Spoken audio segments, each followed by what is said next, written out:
Little Pilgrim's Progress, Part 2, Chapter 55, The First Trouble. The children were not far from the narrow gate when they saw two young cats coming toward them.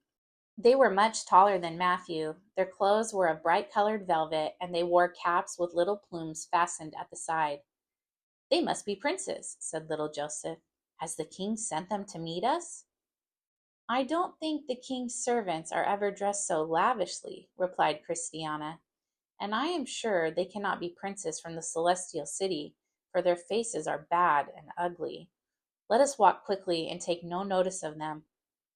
The cats were laughing and talking together, and when Christiana and the children came near to them, they stood in the middle of the path and would not allow the pilgrims to pass by. Matthew and his brothers were frightened, and Christiana scarcely knew what to do. "We have no money to give you," she said. "We are quite poor, and we are going to the king's city."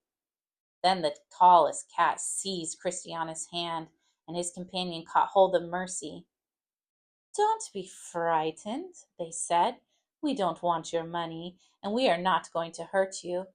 You are two pretty little girls, and you shall stay and talk to us for a while." "We cannot," said Christiana. "We have no time to spare. Please let us go on." "Oh, that is all nonsense," replied the ugly cats. "We shall not let you waste a lovely day like this in traveling. You need not pretend you will not stay with us, because we shall make you."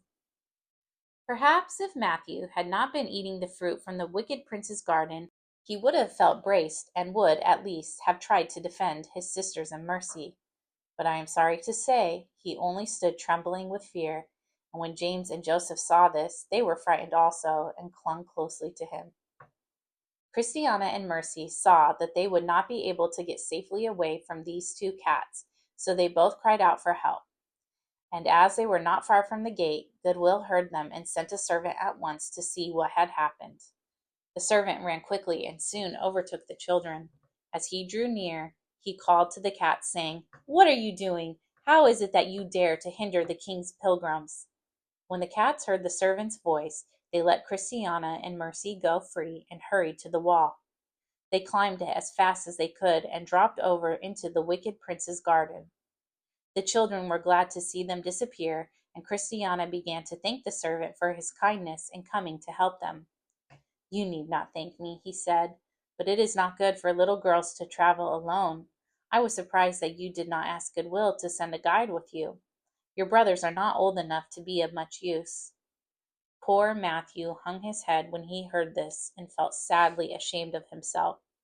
He had intended to be so very brave, and he knew that he had acted like a coward. "We never thought about the danger," said Christiana, "or that we should need a guide. I wish we had asked for one. Why did not Goodwill send someone with us if he knew that it was not safe for us to be alone?" "The king does not allow him to send guides unless the pilgrims wish for them," replied the servant. "Perhaps we had better turn back again," said Christiana, "and tell Goodwill that we are sorry." "No, you must not turn back. I will take a message to him, and when you come to the house of the interpreter, you can ask for a guide there." "Oh," cried Mercy, when the servant had left them, "I thought we should never have any trouble again." "You did not know," said Christiana, "but I did, and I ought to have remembered that we may not be able to take care of ourselves as well as little Christian was."